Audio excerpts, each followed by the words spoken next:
Ashley, could you perhaps explain the concept of the restaurant to us? Yeah, dinner. The concept behind dinner is Heston and I wanted to create a British brasserie that is obviously quite a large restaurant that is inspired from our historic past in Britain. And how does it actually differ from the Fat Duck? It differs in the sense that the Fat Duck is 45 chefs for 40 covers, and here we've got 45 chefs, but we're sort of serving up to 200 covers in a dinner service. So there's a huge difference in Fat Duck to here.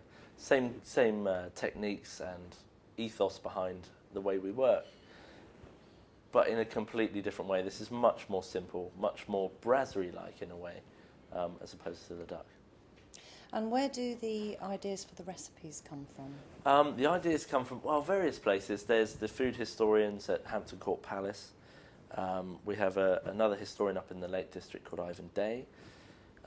We go to the British Library and read books and research. We actually have a researcher now that also helps collate types of recipes, ingredients of the main key ingredients to recipes as well.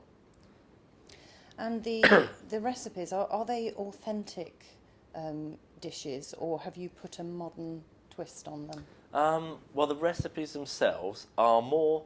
Recipes back then were written as a pure reminder for the chef or the cook to make the dish again and again and again. And if he wants to change something, he then could document it and then pass it on to his successor afterwards as well.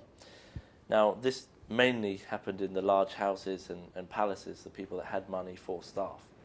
And they weren't made for publication like they are now, where we'd write a book for people in the public. So there may be flavour combinations, there may be the general sort of concept and makeup of a dish. It might be just one element of that dish that we use as a modern inspired version of something, or it could be the kind of concept makeup of maybe flavour combinations or something similar. And so what is the actual process of creating a historically inspired dish?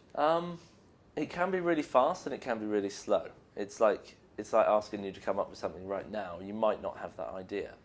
So I think what you have to do is expose yourself to as many different things as possible. We read through the research, the captions of information, and then it might be right there and then that we brainstorm something and then make up a version of it, or quite often we'll actually make it like they used to, exactly, even if it's going to taste really bad.